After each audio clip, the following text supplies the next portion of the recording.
एबे सुभद्रा योजना टंका को नहीं आसला खुशी खबर। तेबे आसंता 8 तारिख रे गंजाम आसिबे मुख्यमंत्री मोहन चरण माझी।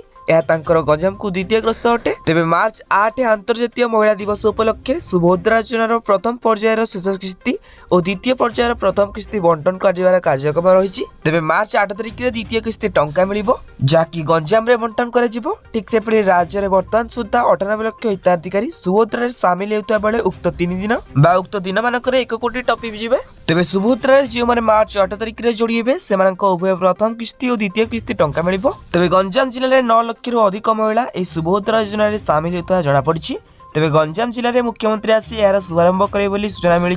तो जो मैंने भी एपर्यंत सुभद्रा टंका पाई ना जमा भी हेले व्यस्त होतु नहीं कहीं मार्च 8 तारिख रे तुम मानक सुभद्रा टंका मिलिबो। तो जदि आपण माने एपर्यंत निजर बैंक रे एनपीसीआई एक्टिव करना जल्दी जाइए एनपीसीआई एक्टिव करंतु कहीं ना जो मानक सुभद्रा टंका मिलेनी से मार्च 8 तारिख रे 10,000 टंका मिलबा को जाउछि। तो जो मैंने द्वितीय थर पाइबे से 5,000 टंका मिलिबो। जदि आ किछि डाउट रहउछि निहाती भाबे कमेंट बॉक्स रे कमेंट करबा सहित चैनल को सब्सक्राइब करे सहित वीडियो भल लागिथिले लाइक करंतु। आ डिस्क्रिप्शन रे लिंक अछि जे कि टेलीग्राम चैनल रे जॉइन होंतु।